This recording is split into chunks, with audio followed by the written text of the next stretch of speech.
রাজ্য পুলিশের কনস্টেবল পদে চাকরির প্রলোভন দেখিয়ে ৩ লক্ষ টাকা প্রতারণার অভিযোগ উঠল সিমনা বিধানসভা এলাকায় পরিচিত এক প্রতারক বিশ্বজিৎ দেববর্মার বিরুদ্ধে। প্রতারিত যুবক সিধা এলাকার নরেন্দ্রপুর চা বাগানের শ্রমিক পরিবারের সদস্য আমির মুন্ডা বুধবার সিধায় থানায় অভিযোগ দায়ের করেন। জানা গিয়েছে ৬ মাস পূর্বে রাজ্যে পুলিশ কনস্টেবল পদে চাকরি পাইয়ে দেওয়ার আশ্বাস দিয়ে বিশ্বজিৎ দেববর্মা বিভিন্ন দফায় আমিরের কাছ থেকে মোট ৩ লক্ষ টাকা আদায় করেন। কিন্তু সাম্প্রতিক প্রকাশিত নিয়োগ তালিকায় আমির মুন্ডার নাম না থাকায় তিনি বুঝতে পারেন প্রতারণার শিকার হয়েছেন। মানসিকভাবে ভেঙে পড়া আমির মুন্ডা বুধবার বিকেলে সিধাই থানায় হাজির হয়ে বিশ্বজিৎ দেববর্মার বিরুদ্ধে লিখিত অভিযোগ জমা দেন। সিধাই থানায় ডিউটি অফিসার আমিরের অভিযোগ গ্রহণ করেছেন। আমির সংবাদ মাধ্যমকে জানান, আমির গরিব ঘরের ছেলে, চাকরির আশায় বিশ্বজিৎ বাবুকে বিশ্বাস করে ৩ লক্ষ টাকা দিয়েছিলেন। এখন ওর কোনো খোঁজ পাচ্ছি না, আমার টাকাটা ফেরত চাই, আমি পুলিশের সাহায্য চাই। তিনি আরো অনুরোধ করেন পুলিশ যেন বিশ্বজিৎ দেববর্মার বিরুদ্ধে আইনানুগ ব্যবস্থা গ্রহণ করে এবং তার মতো আরো কেউ প্রতারিত হচ্ছে কিনা তা খতিয়ে দেখে।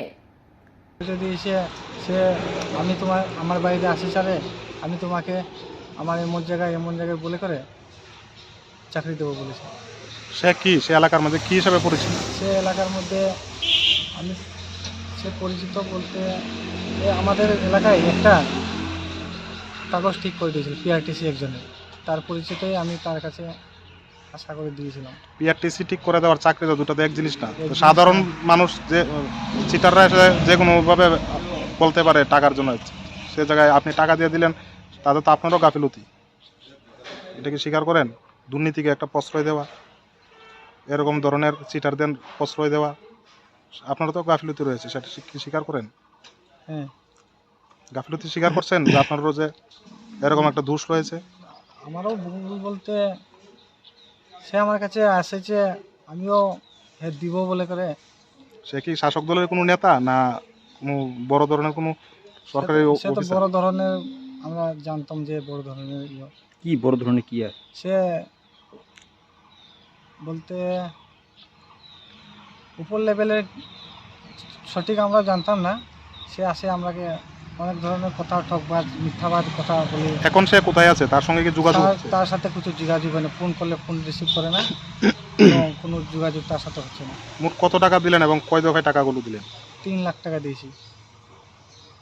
আপনি একে দিয়েছেন টাকাগুলো? হ্যাঁ, টাকা দিয়েছি ত্রিপুরা পুলিশের জন্য নিয়োগের ত্রিপুরা জন্য। পুলিশের জন্য। আপনার অ্যাড্রেসটা বলুন। নরেন্দ্রপুর চা বাগান। আমি অমির মুন্ডা, বাবার নাম সূর্য কুমার মুন্ডা। টাকাগুলো কোন মাসে দিয়েছিলেন? নভেম্বর মাসের 23 তারিখে। এখন তার সঙ্গে আর যোগাযোগ হচ্ছে না? তার সাথে কোনো যোগাযোগ হচ্ছে না। তার সম্পূর্ণ নামটা বলুন। ডক্টর বিশ্বজিৎ দেববর্মা।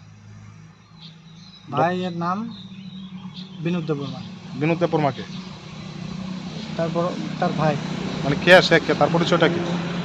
তার পরিচয়টা সে নেতা আছে কোন দলের? বিজেপি দলের। তো বিশ্বজিৎ এসে কি তার ভাইয়ের নাম ব্যবহার করেছে টাকা নেওয়ার ক্ষেত্রে? হ্যাঁ হ্যাঁ, ভাইয়ের নাম ব্যবহার আমাকে করেছে বলেছে। হ্যাঁ, মানে তাহলে তো সেই জায়গায় আপনারও তো একটা দোষ রয়েছে। মানে ভুলটা হচ্ছে কি, মানে টাকা দিয়ে চাকরি নেবেন, এটা কি ঠিক? তো ঠিক আছে, তারপর আমাকে আশা একটা দিয়েছিল, তার জন্য না, টাকা দিয়ে চাকরি নেবেন, এটা কি ঠিক? এটা কি মনে হয়? আমারও বয়সটা শেষ হয়ে যাচ্ছে, তো আপনার মতো তো আরো এরকম। বিশ্বজিৎ দেববর্মা ইতিপূর্বেও বিভিন্ন সময় চাকরির টোপ দিয়ে টাকা হাতিয়ে নেওয়ার অভিযোগে এলাকাবাসীর মাঝে 420 নামে পরিচিত। স্থানীয় মানুষজন এই ঘটনায় ক্ষোভ প্রকাশ করেছেন এবং প্রশাসনের কাছে দ্রুত অভিযুক্তের বিরুদ্ধে ব্যবস্থা গ্রহণের দাবি জানাচ্ছেন। এই ঘটনায় একদিকে যেমন এক বেকার যুবকের স্বপ্ন ভঙ্গ হয়েছে, তেমনি চাকরির নামে প্রতারণার ভয়ঙ্কর চিত্র আবারও সামনে এসেছে। প্রশাসনের সক্রিয়তা এবং তদন্তই এখন আমিরের মতো প্রতারিতদের একমাত্র ভরসা। Bureau report, Riddhi network.